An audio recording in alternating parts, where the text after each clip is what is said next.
true scary story. The disappearance of Don Octavio. Hi Uriel, my name is Javier. I'm writing this story with my friend Baldo.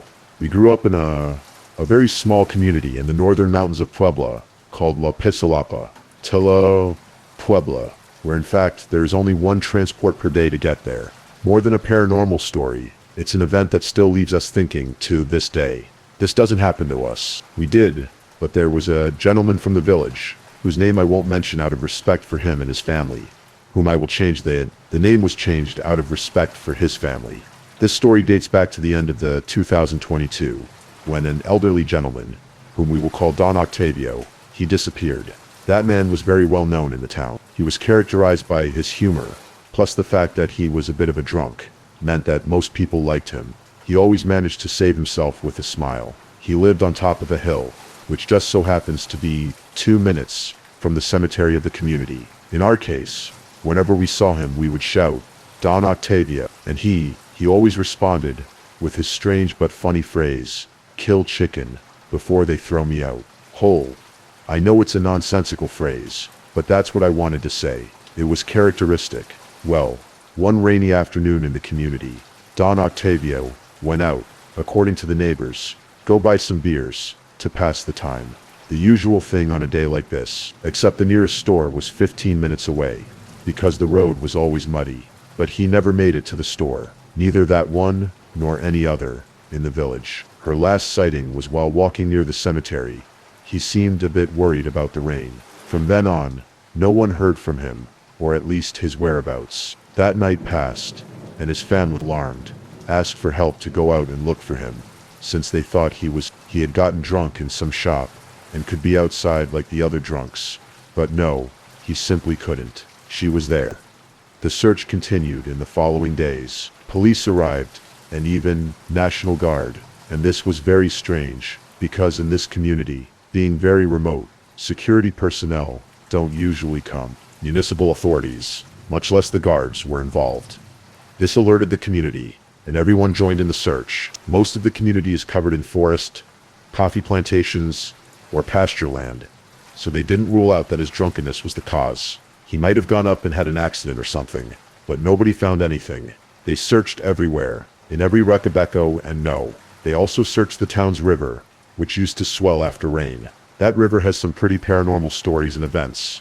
Hard to believe, but I'll tell you about that another time. No one found anything in the river, not even a trace of her clothes. They also ruled out the possibility of a kidnapping, because strangers never enter, especially since people would notice a strange vehicle. And to reach the largest town, Xicotepeque de Juarez, it takes 2.5 hours on a dirt road. To get out on the other side, you would have had to walk for 3 hours of your life. So nobody knew what happened. I swear, Reco, it was as if the earth had swallowed him up, or as if something else had taken him away. Those nights the tacalotes were singing all over town, and you know what they say about that being a bad omen, so people feared the worst. Then something happened here that still makes us think. Something to think about.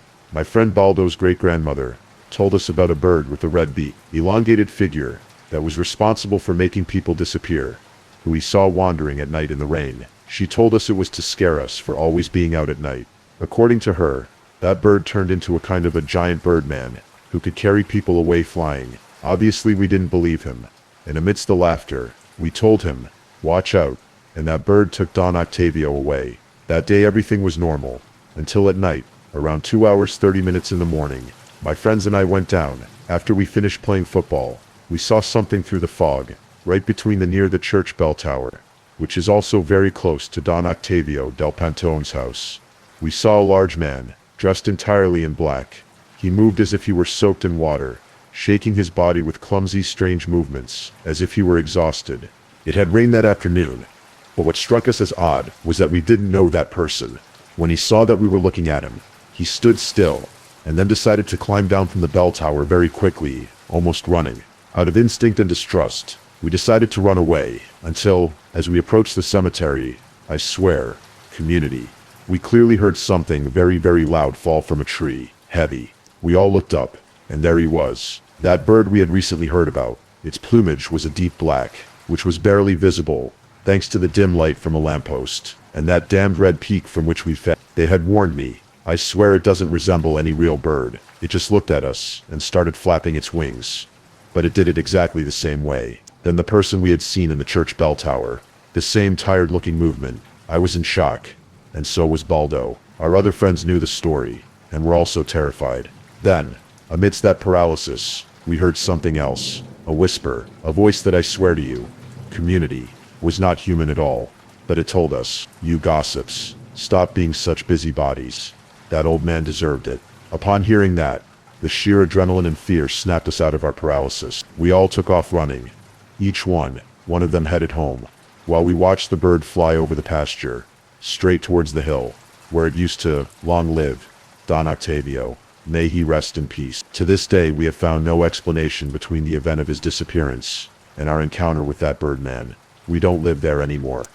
We decided to go to different places to study high school, because in our town, high school is in terrible condition, but we still talk about it when we meet. Even though we don't, we want to accept it. Deep down we know that creature has taken Octavio. We both send our regards. Community, have a good night. And if you ever hear a loud flapping sound, huge, in the rain, don't look out. Don't look outside. No, look up at the treetops. Have a good rest, and good night everyone.